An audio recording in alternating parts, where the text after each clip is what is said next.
Welcome. This is going to teach you everything you need to know about which resume formats you should be using to land that next job.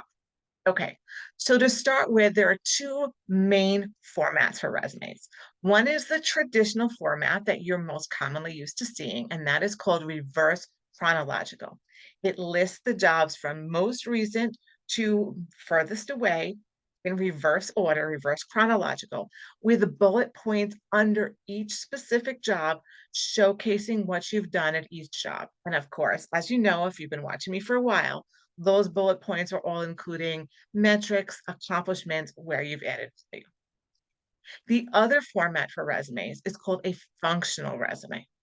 A functional resume minimizes what you did at each job and just lists the jobs on the bottom with the name of the company, your title, and the dates, but has no bullet points under those jobs.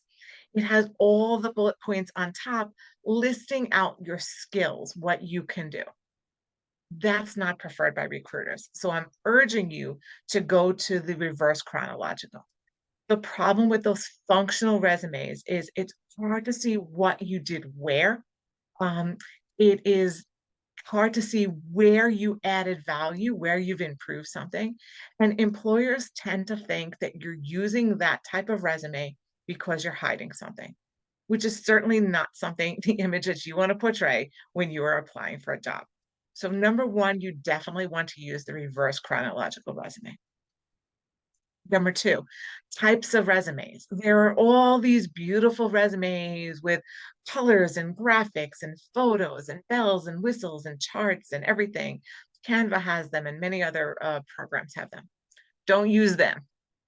They may look gorgeous, but number one, they're not applicant tracking friendly. Number two, there's so much else that it doesn't leave you a lot of room for you to put concrete information. Okay. Number three, it just looks so different than all the rest of them. And unfortunately, not in a good way because they're less professional. They don't look the way a resume should look. They're not parsed well by an applicant tracking system. So you want to stay away from all of those. A simple Word document, or even better, a PDF document, is the way you want to go. Simple black and white text, easy to read fonts. That's how you want to put your resume together. No photo. We mentioned that before. Number one, in the United States, we don't put photos on our resumes. They do that in other countries, but not in the United States. And number two, you certainly don't want to be subjected to any form of discrimination based on your photo. So definitely no photo. We're up to four. Number four, in the top border of your resume where your name goes, you want to leave off your street address. Okay. In the digital era that we're in, there's no need for your street address to be flying around everywhere. What you do want to put in is your city, state, and zip, so that if jobs are looking for people in a certain geographical vicinity or certain state, certain area, they will be searching that by zip code. So you want to keep your city, state, and zip.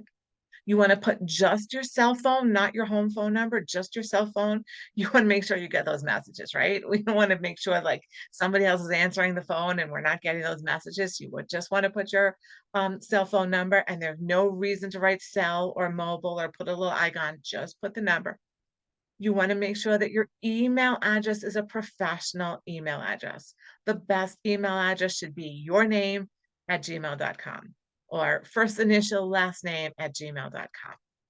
If you cannot use your name because you have a popular name and that email address is not available for you, you could put in a middle initial or choose a number. Just be careful that the number that you are choosing is not the year you were born, but it doesn't look like the year you were born. Okay, because we don't need to tell somebody how old we are just based on our email address. And you certainly want to put your URL link up on the top of your resume as well and make that easier, since employers are going to look over your LinkedIn profile. So you want to put in that LinkedIn URL. And if you have a portfolio, that's a great place to put that link as well. Okay. And the last thing I want you to know about the structure of the format the structure and format of your resume is to understand that your resume is a living, breathing document.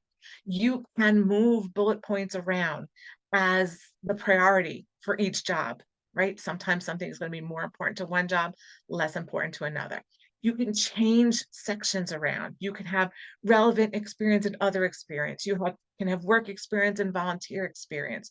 You can have your skills on top. You can have the skills on the bottom. You can have your education on the bottom, but then maybe there's a job that the education is what they really care about and you move it to the top, right? Understand that it can be fluid and you don't have to be locked into just one thing and always making it the same. Okay. Remember, your resume is a marketing tool showcasing you.